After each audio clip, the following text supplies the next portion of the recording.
ভালো একটা রেজাল্ট করছে মোটামুটি। বিগত দিনে যে লেখাপড়ার অবস্থা গেছে সেই তুলনায় তো মোটামুটি ভালোই করছে রেজাল্ট। মোটামুটি খুশি আমরা সবাই, বাকিটা দেখি আল্লাহ কি করে।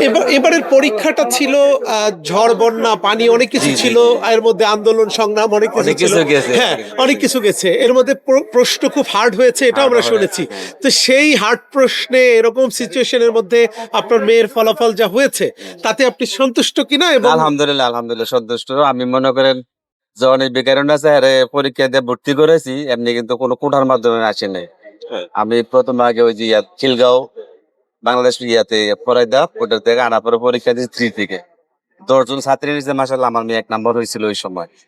তখনই আমার একটা আশা ছিল যে না, মেয়ের একটু ভালো একটা কিছু করার সম্ভব। আর মেয়ের আমরাও তত বেশি ইয়া দিই নাই, কিন্তু যা করছে মাসাল্লাহ ওর ইয়াতেই করছে, নিজের চেষ্টায়। নিজের চেষ্টায়। আমরা ওই রকম ভাবে গাইডও দিতে পারি না, বুঝছেন, যতটুকু দিছি কিন্তু আমি সহযোগিতা করছি, সকালে আনা নেওয়া করছি, এটুকু। কিন্তু ওর নিজের যোগ্যতা মাসাল্লাহ এই পর্যন্ত আসতে ভালো করছে। অনেক ধন্যবাদ। অনেক